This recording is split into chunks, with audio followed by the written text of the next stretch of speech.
Shizuku is on the cusp of a new stage in life. Not a girl, but not yet a woman, we follow her along the transition from a child living in the present to an emerging adult, planning for her future. Young as she is, Shizuku still has a lot of growing up to do. She loses track of time, doesn't prioritize things well, and lets impulsive decisions pull her into some pretty interesting directions. Along the way, her interest is piqued by Amasawa Seiji, a name that keeps popping up on all the checkout cards of all the books she's reading. For my viewers under 30, this implies that he reads all the same books as her, just right before. She wonders what kind of person he might be, perhaps someone similar to her, kicking off the mystery that drives the first half of the movie.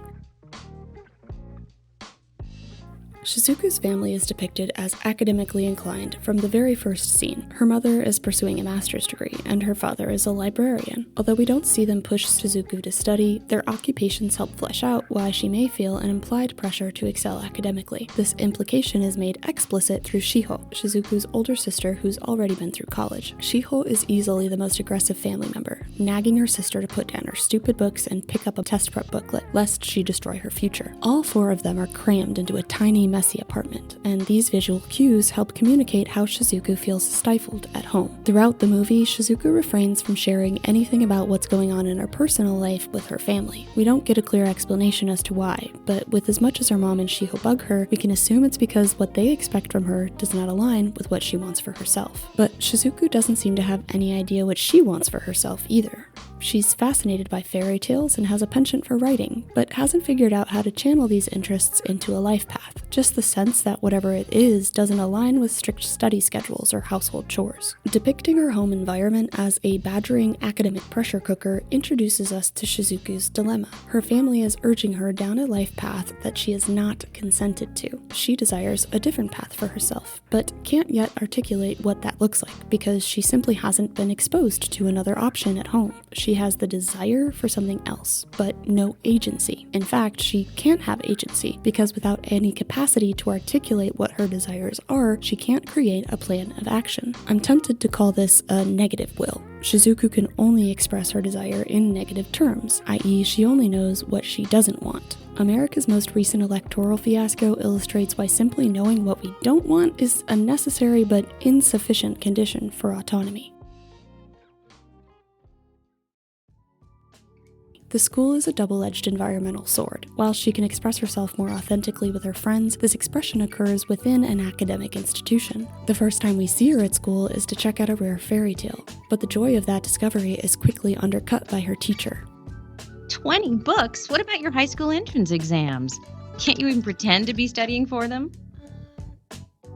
She gets the same kind of comments from her girlfriends throughout the film when they invite her to study, remind her about exams, and chide her for not paying attention in class. School is also where we're introduced to the movie's romantic subplot. Yuko, Shizuku's best friend, confesses that she got a love letter from a boy in another class. Unfortunately, she doesn't know how to move forward because she's interested in a different guy, mutual friend Sujimura, who abruptly interrupts the two to Yuko's horror. It is through this interaction that we see another side of Shizuku, one of a supportive friend who listens and offers advice. This side comes up again when Sujimura approaches Yuko to try and convince her to date his friend. Again, to her horror. What she sees in this kid, I really don't know. Shizuku is the first friend she confides in though, and she once again offers support, advice, and reassurance. Through these interactions, we get the idea that Shizuku is quite mature, or at least thinks of herself that way. Her relationship with Yuko lets her perform the role of having it all together, a role that we know she can't play at home under harsher expectations. We see in many other scenes that Shizuku's maturity is ultimately just that, a performance. Yuko heaps praise on Shizuku for her writing because Shizuku is a mountain of insecurity without it, clearly relying on the support of her friends in order to commit to a writing project. That's not to say that Shizuku can't commit to anything. She's announced twice that she plans to read 20 books over the summer, but when it comes to more challenging endeavors, like writing lyrics for the girls' graduation ceremony, she's incredibly self-loathing, and only sticking it out because of the support they continue to provide. From these points, we glean that the school environment provides Shizuku a place to approach a more authentic version of herself, but a version of herself that is still constrained by academic expectations and a work in progress, projecting a confidence and maturity that she's still actively practicing. Her teachers and friends at school still don't provide a clear enough alternative vision for her future, so she has a will and now she's got a support network, but because she's getting this support at school, she can't act on her desire for a different path because ultimately she's getting the same path reinforced from all sides. The performance of maturity is enough for Shizuku for a little while, but we learn through one of the emotional valleys of the film that it's simply unsustainable. Before we talk about that, though, we've got to talk about Cat. Seen through her enthusiasm on the way to school, adventures through her neighborhood seem to enliven Shizuku. Constrained at home and at school, this liminal space is, as of yet, the most freeing environment she can access. Her will to get wherever she's going is easily fulfilled with every step, hop, and subway ride she takes. In her neighborhood, Shizuku has full autonomy. That said, some of the most vivid examples of Shizuku's immaturity also come up between points A and point B. Case in point, on her way to drop off her dad's lunch at the library, she gets distracted by a stray cat on the subway, whom she proceeds to follow beyond no trespassing signs, through sketchy alleyways, and directly into oncoming traffic. Thanks to Kondo's beautiful hyper-real scenery and the fact that this is a kids movie, we know she's safe throughout this impulsive adventure. But this is just objectively stupid behavior. The cat leads Shizuku to a previously undiscovered antique shop. She's greeted by the Baron, a gentlemanly cat figurine who Shizuku is deeply entranced by, fantasizing for a moment that her little stray friend has magically transformed into the statue. At the antique shop, she also meets Mr. Nishi, shopkeep and craftsman. He invites her to look at a grandfather clock he's finished restoring, and hearing that she's interested in fairy tales, shares the legend of the characters displayed on the clock face. Again, Shizuku is entranced, and it isn't until she realizes what time it is that she collides head-on with reality. She's late on her way to the library and may have missed her dad's lunch hour. Frantic, she runs out, heading the wrong way and forgetting her father's bento in the frenzy. Mr. Nishi is the first person in the entire film to validate Shizuku's interest in fairy tales, and this validation has a lasting impact. Chasing the cat and finding the earth shop reinvigorates her, and even as she rushes off in a panic, she seems the happiest she's been in the movie so far. Knowing the limitations of her existing environments, this chance encounter with a true craftsman finally affords Shizuku a vision of life outside academia. Prior to this moment, we're led to assume that Shizuku didn't know that careers existed where fairy tales were appropriate, and the support she received from her friends was always undercut by the reminders to study. Through Mr. Nishi and his shop, though, she finally finds a supportive role model for a way of life she could pursue, and an environment that actively celebrates it. The importance of this validation from a proper artist, not just friends who support the arts, is reinforced during that emotional valley I mentioned earlier. Being the mature, supportive friend she is, Shizuku opts to talk to Sujimura about why Yuko screamed in terror when he urged her to respond to his friend's love letter. But then, he lays a big fat Uno reverse card down, revealing to Shizuku that actually, he's been in love with her all along. The two stand in painful, awkward teenage silence for what feels like eternity, while the gravity of the situation sinks in. Though she handles it pretty well, the facade she was playing collapses. If Sujimura was a dope, then so was Shizuku, and for the exact same reason. Additionally, having never considered a relationship with Sujimura, being Yuko's friend, she has to walk away from a possible future that until this very second she didn't know existed. This complex dynamic overwhelms her, and she walks home in strained silence while we process this all alongside her. This is what real maturity is. This is our non-ideal real life, and boy howdy does it fucking suck. Despite yearning for independence and to be seen as an adult, in the face of a very real and challenging situation, Shizuku cracks. And where does she go in the midst of this existential crisis? First, she goes home and has a depression nap, and I love that for her. But once her mom comes home, she leaves. Shizuku doesn't turn to her mother for comfort because we know she doesn't think she can provide it. And because Yuko is part of the reason she's in this mess to begin with, she can't turn to her either. So she chooses to go where she's always felt the most free, into the neighborhood and up to Nishi's. Is it reasonable for her to do this? No, not really. And yet, it makes sense. The scene does a great job illustrating another weakness of individual accounts of autonomy. Under this framework, if you don't have a will, you don't have a way. There's no logic to impulsive adventures when there's not a clear, well-reasoned path that you're following. Given Shizuku's complex environmental conundrum, we understand her trek nonetheless. If we hadn't spent 30 minutes feeling just how constrained and confused she feels at home, this outing wouldn't make any sense. But Kondo and Hiiragi have made those relational pressures crystal clear, so we all understand why she leaves home, meandering along until she returns to the last place where she's had her desires validated. And that brings us back to Amasawa Seiji. At the same time we're learning all of the ins and outs of Shizuku's personality, she is still on the hunt for the mysterious Amasawa Seiji. Before she meets Mr. Nishi, she's vexed by this name because he is the only person around her who values fairy tales as much as she does. Upon discovering that an Amasawa donated a book of fairy tales to her school, she starts asking teachers about the name. This both excites and terrifies her, because also along the way she's come to know a new boy in school with a penchant for fairy tales. For now, let's call him Kid A. The first time we meet Kid A is after Yuko's love letter confession. She approaches him and requests it back, which he does, but not without first calling her by her full name, which is always awkward, and then commenting on how corny the lyrics she wrote were. Having literally just confided in Yuko about her lyrical insecurity, this throws Shizuku into a rage. Stupid jerk, stupid jerk, stupid jerk! Stupid jerk!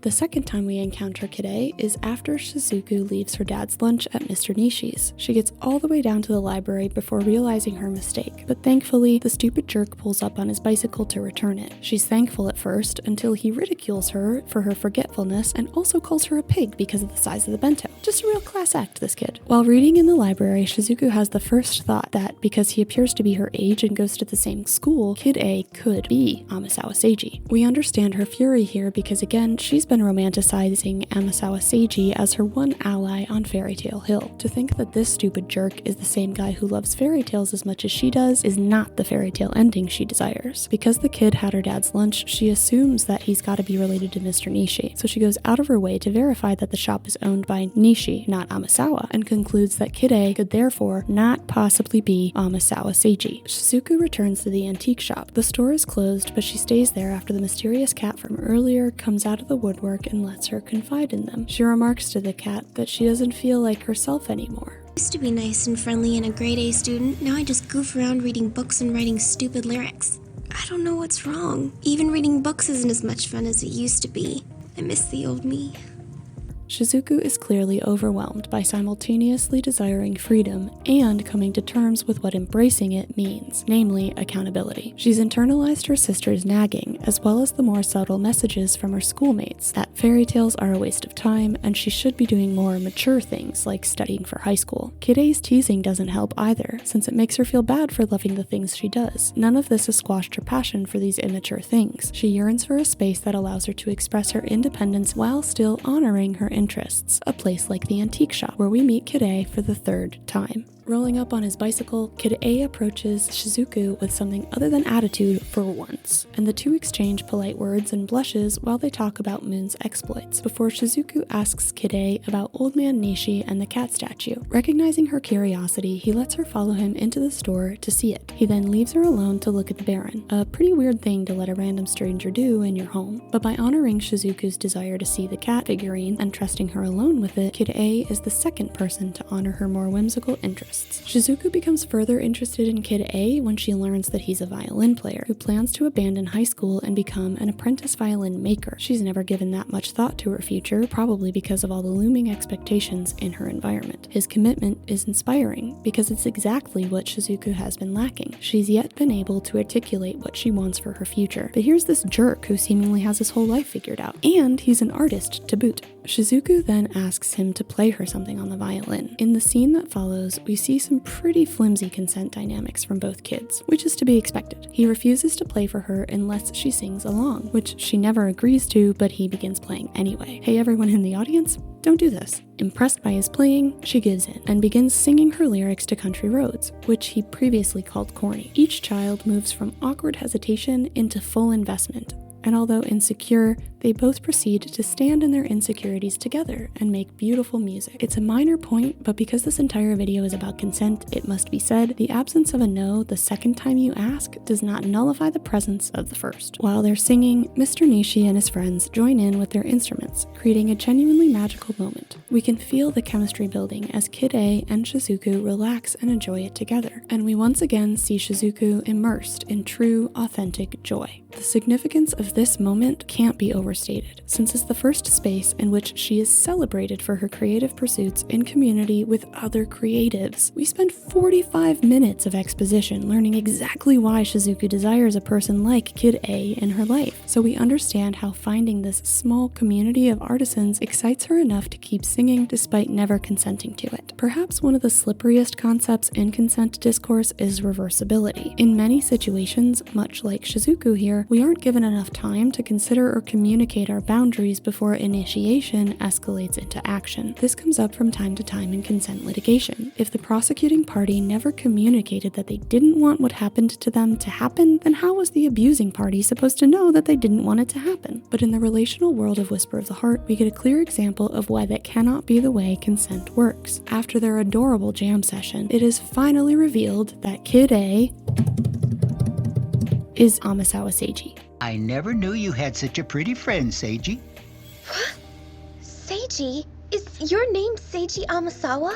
Yeah, of course. Until this exact point, Shizuku has been literally ignorant to the fact that these people are the same person, despite the fact that it's been foreshadowed at least like 6 times in the script. Her recoiling and turning red in this moment is a natural response to the new, startling information. We've already seen her outburst in the library over the potential Kid A equals Seiji scenario. Although it seems like a minor detail, her reaction makes perfect sense knowing what we know and having felt what she's felt throughout the film. She didn't know this information would impact her because until it impacted her, she didn't know the information existed. Rewinding the scene, neither child set up any conditions for shared vulnerability. Their pestering dynamics robbed both of them of the opportunity. However, by fulfilling his end of the quote-unquote bargain and playing a song, Kid A signaled that he was willing to be vulnerable with her if she could do the same. For a little while, that informal agreement was enough for everyone to feel safe and have a good time. What Shizuku could not communicate was that she'd secretly been fantasizing about Seiji for the first 45 minutes of the movie, and that her willingness to be vulnerable with Kid A would be reversed if she found out all of a sudden that the jerk who made her feel insecure about her writing was in fact the same kid she'd been fantasizing about. And of course she couldn't have communicated all of that because she didn't know it would impact her until it did.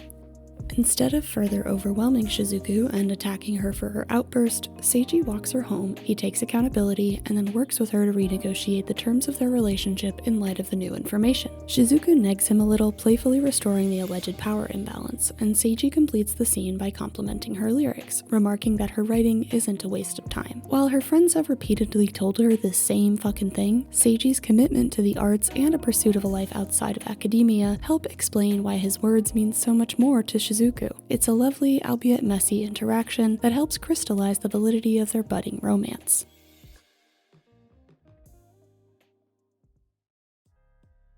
So even though this scene is definitely the climax of the movie, it happens halfway through the runtime. This is a prime example of Kishotenketsu, a story structure common in classical Chinese, Japanese, and Korean folklore that I will not be elaborating on further because the script is already over 40 pages long. Once she returns home, Shizuku is still ruminating on Seiji's self-confidence, contemplating what exactly she wants to do with her future. When did you know what to do with your life? Don't worry about it. You'll take your exams and whatever high school you get into will pretty much decide things. Don't we get a choice? You do if you study hard. Shiho reintroduces the central conflict of the film, not the mystery of Amasawa Seiji, but the fact that Shizuku has an increasingly clear will, but cannot act upon it because of numerous environmental variables. Her interactions with Sujimura and Yuko the next morning also touch on this theme. Sujimura treats Shizuku differently and apologizes to Yuko in response to their interaction at the temple. Shizuku seems taken aback, even uncomfortable at the way Sujimura is behaving, demonstrating that she's still processing the fact that their friendship will never be the same. Sujimura is also working through this, as he's visibly upset at the appearance of Seiji seeking to speak with Shizuku at lunch. The two walk up to the roof, where Seiji shares that he's off to Cremona, Italy, to apprentice as a violin maker. Not for forever though, since his parents gave him permission under one condition. He has 2 months to prove himself, or he'll have to come back to Tokyo and go to high school. The two process the realization that their lives are changing through another Maas sequence, looking over the rooftop until rudely interrupted by Shizuku's nosy-ass classmates. It is imperative to point out that Seiji states in this scene that he started checking out random books at the library just to get Shizuku's attention, and that actually he'd been attracted to her all along. This is a crime, and it should be removed from the film. It actively undermines Shizuku's initial interest in him based on their mutual love of fairy tales, and it's a fucking weird move when you're trying to get someone's attention. Once more, to my viewers at home, do not do this. Don't create an entirely false persona just to impress somebody. It is not romantic, and it will literally never work. This is one of the significant changes I talked about. In Hiiragi's story, Seiji is genuinely interested in fairy tales, and a committed artist. But I guess Miyazaki didn't think that a young boy could be into both of those things, or that this stalker-ass nonsense was somehow more romantic than a genuine bond based on mutual interests. Anyway, Shizuku goes to Yuko to process the news about Seiji's departure, and we are once more confronted by her paralyzing insecurity. She doesn't believe that Seiji could really like her, even though he said he did, because she doesn't have the same confidence as he does. Yuko combats this with her same chorus of praise before delivering some straight facts. Just because you haven't decided what you're going to do after you graduate from junior high school doesn't mean that you're not good enough for him. And this triggers Shizuku's epiphany.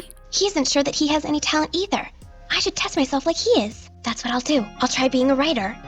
I've already got a story. I've got 2 months to see what I can do. Imperatively, Shizuku does not decide to be a writer to impress Seiji or because of Seiji. She decides to test herself like he is, because like her, he's trying to determine whether an alternative path is a good fit for him. She's inspired to see another person committed to a similar goal who's been afforded the agency to shoot their shot. Having Yuko there to talk through the situation helps give Shizuku the motivation to commit to this path as well. Having decided to test her ability, Shizuku immediately begins writing. In a fun consent-related tangent, she asks Nishi for permission to use the Baron in her story, and he agrees on the condition that he be allowed to read the final product. Although similar to the conditions Seiji set during their musical interlude, in this instance both parties agree to the terms before the actual encounter begins, a gentle nod to the fact that Nishi is more mature than Seiji. Noticing Shizuku's nervous about having an audience, Nishi uses the metaphor of a geode to urge her not to expect perfection, but to accept that coming up with a high-quality product will take hard work over time. Remember how it was her friend's buy-in that helped her keep motivated to write lyrics? Coming from a fellow artist in an environment we know Shizuku feels more authentically supported, we understand just how valuable Nishi's support and advice are. What if I look inside myself and I don't find any gems? What if I'm just a rock? I'm going to try anyway. I'll write that story and I'll let you be the first to read it. That's the spirit. Under a relational framework, it's taken for granted that our agency impacts and is impacted by more than just ourselves. We saw through the first half of the movie how Shizuku's agency was limited by her environment, and in the second half we see the other side of the coin, as people around her begin to take notice of her dramatic change in behavior. Shizuku's approach to writing a novel is colored by as much reckless abandon as her adventure with Moon. She's too immature to balance her priorities, and naturally her loved ones become concerned. Shiho is the first to confront her, berating her for throwing her future away before their dad steps in to end the argument. Once their mom's home, the parents sit her down for an explanation. Unlike Shiho, they approach her calmly, pointing to her grades, isolation, and secretiveness as primary issues. You work so hard in the library, whatever you're doing, I know it's important to you. Honey, why don't we let Shizuku do what she thinks is best? Wanting to encourage rather than crush that passion, her parents grant their permission for her to continue doing whatever it is she's doing. They, like Nishi, set conditions for participation, insisting that she join them for dinner, which she agrees to. Whether it was due to her own self-doubt or fear of rejection, by neglecting her relationship with her family, Shizuku robbed them of an opportunity to consent to her pursuits. This facet of relational autonomy is rarely depicted positively in Western cinema. Our individual pursuits always have consequences for those around us, and when we move forward single-mindedly, we usually end up causing needless worry or frustration. Western stories love to throw in a concerned partner or nervous friend whose anxieties are usually dismissed or overcome by the hero. The Debbie Downer is proven wrong once the hero achieves their goal, and the will of one individual is worth every risk and worry that they caused along the way. But we see a clear sense of relief when Shizuku's parents consent to her secret project. Putting things out in the open helps everyone involved feel more comfortable, and that tiny bit of consideration prevents more tension from building. Her parents' support also piles on top of Nishi's, giving Shizuku an unexpected burst of motivation to finish her story, and it helps her feel more at ease knowing she doesn't have to hide anything anymore. When we charge ahead without attending to how our actions might impact the people we love, we rob ourselves of an opportunity to gain their loving support. Communication, folks, it can be that easy. Mr. Nishi follows through on his commitment to be the first to read Shizuku's story. He gives her positive feedback that she takes very very poorly, because the writing process has clearly burned her out. His note about the next uphill battle of polishing the story up, which will also take hard work, is more than she seems capable of processing at that moment. Nishi offers her some comforting soup and insights into Seiji's own faults, chipping away at the romanticized version of him that Shizuku seems to be comparing herself to. This helps her come to terms with her present limitations as an artist, accepting that her current abilities don't make her a bad writer, just a good writer in the making. And once she returns home, Shizuku formally announces that she's decided to go to high school and that she'll start studying promptly. The next morning, in true stalker fashion, Seiji appears at Shizuku's house. As fate would have it, Shizuku is already awake to greet him. She hops on his bike and the two take off. Seiji then takes Shizuku up to his favorite place in Tokyo to get inspired. And at sunrise, they both have a lovely Ma moment to appreciate their being together and finding mutual inspiration. He then asks if Shizuku could see them getting married one day, and although it sounds corny, we understand where this question is coming from. By the time our heroes have completed their solitary creative journeys, they've both put themselves to the test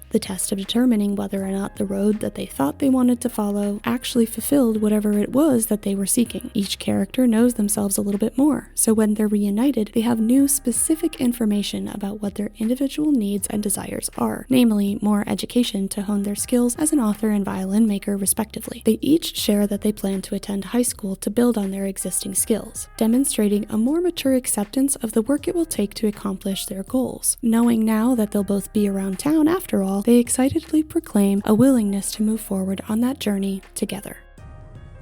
Come here. It's getting cold. Shizuku! I love you!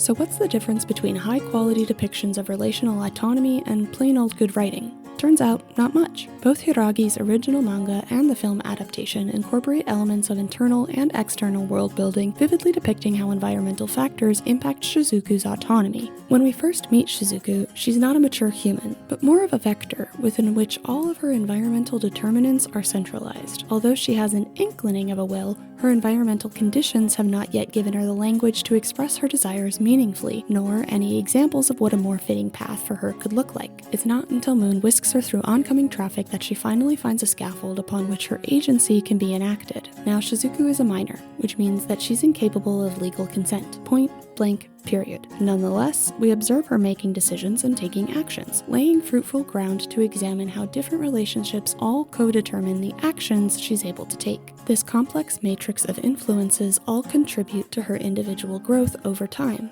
which, in true coming-of-age fashion, embodies the narrative arc of this film. Mature decision-making, giving and receiving consent, these are basic human capacities that can be developed with practice and then applied in different circumstances, but that's not an endeavor we can embark on alone. What Ghibli does really well in Whisper of the Heart is show how giving and receiving consent is a transferable skill. Usually, when we discuss consent, we're talking about sex. It's framed as the box we check before the box gets checked, if you catch my drift. But there are no sex scenes in Whisper of the Heart, thank God. And there aren't any sex scenes in If You Listen Closely either. People regularly consent in relationships that don't include sex, and they enact agency in situations outside of the bedroom. But unless you're studying philosophy, we don't really tend to consider how much agency our environment affords us at any given moment. If that's the case, why is so much of our discourse surrounding autonomy and consent limited to sex when there are bigger, more oppressive relationships out there to unravel? Well, I am once again asking for you to reckon with our friend white supremacist, capitalist, ableist, cishet patriarchy. Individual models of autonomy promote an ideal account of reality. They take as fact that the world we live in functions in predictable ways that we can study, understand, and act in accordance with, in order to accomplish our wildest dreams. The hegemonic order in place wherever you live is that ideal, and processes of socialization reinforce hegemony as the predictable patterns you must internalize in order to quote-unquote succeed. Just follow the rules and nobody gets hurt. But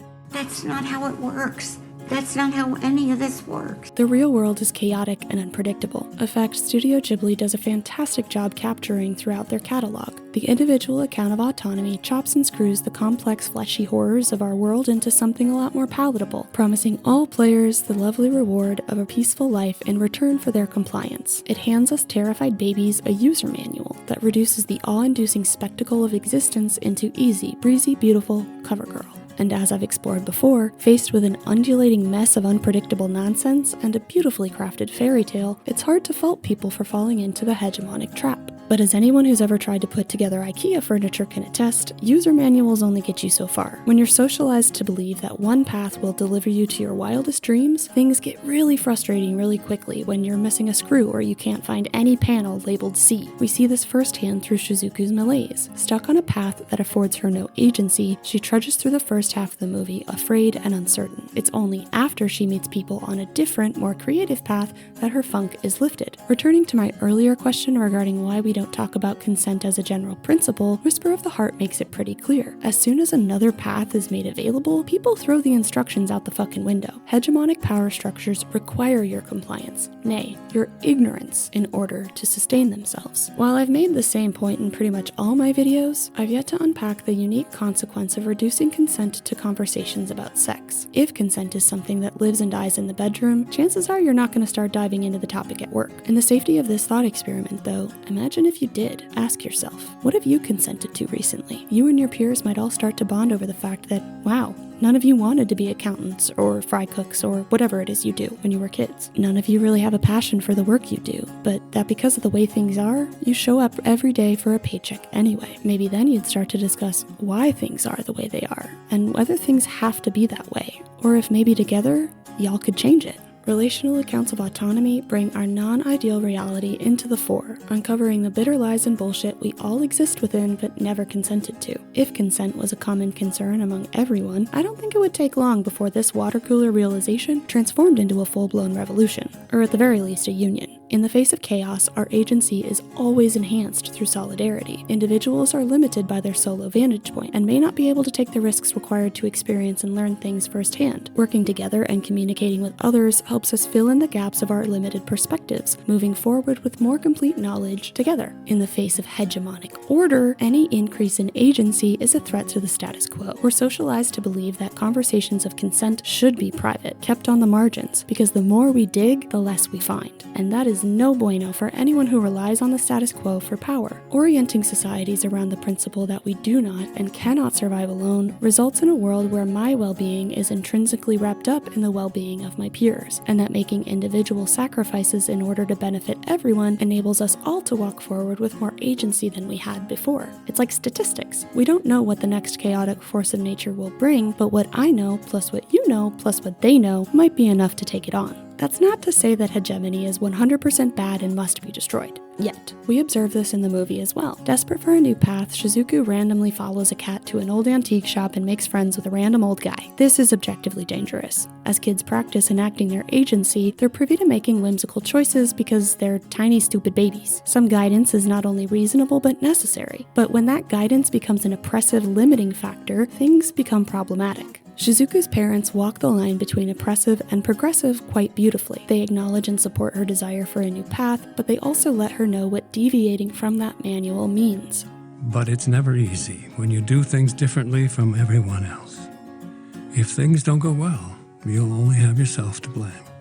This creates a supportive and loving space wherein Shizuku can take a calculated risk, while her parents don't have to worry so much. Everyone involved in the encounter is better off than when things were kept private. And that finally brings us back to sex ed. Intimate relationships are like tiny forces of nature, inviting us to renegotiate the contours of our lives around the needs and desires of our partner. Some of the most intimate, unpredictable, and vulnerable positions we might encounter with a partner are the sexual ones. Just like in our day-to-day lives, our agency increases as we collect more knowledge and experience. That doesn't mean everyone should be rushing around to have as much sex as possible, but it does imply that we can not only discuss matters of consent right before we do the deed. We must be able to approach our partners to discuss, reflect on, and imagine intimacy in such a way that respects everyone's autonomy, ideally before we begin the encounter. While nothing's going to match the experience itself, there's no reason we can't scaffold towards it, and that further implies that everyone needs to practice the skill of talking openly about their desires, agency, autonomy, and consent. Folks often argue that because of the taboo nature of sex, careful curricular curation is necessary so that sex education still preserves children's innocence. If it exists at all, it should only expose children to what is necessary and developmentally appropriate. In short, they often prescribe an idealized approach to sex education that will very likely lead to confusion and conflict. This is in contrast to more progressive approaches, which take for granted that children exist in a society that's always already inundating them with sexualized themes and imagery. Sex education should therefore meet kids where they are, wherever that is, and help them safely practice communicating their desires, assessing how their environment might be supporting or constraining their agency, and work on giving and receiving meaningful conditions for consent, so that all parties involved can feel their autonomy being respected. These skills don't always have to be practiced in sexual terms, and in fact, the more we can hone these skills in general, throughout childhood and adulthood and beyond, the better. The depiction of love, relationships, and consent in Whisper of the Heart is one that transcends mere individual lovebirds. It's a story about young people identifying their desires, working to articulate them, practicing mature ways of enacting agency, renegotiating the terms of their existing relationships, and learning to accept and be transformed by help along the way. Like Ghibli's approach to international distribution, I believe this more relational approach preserves the integrity of children as they work their way into adulthood, trusting them to engage in their own worlds meaningfully and transfer these skills into whatever context life might throw at them. And that, dear viewer, is some very good sex education.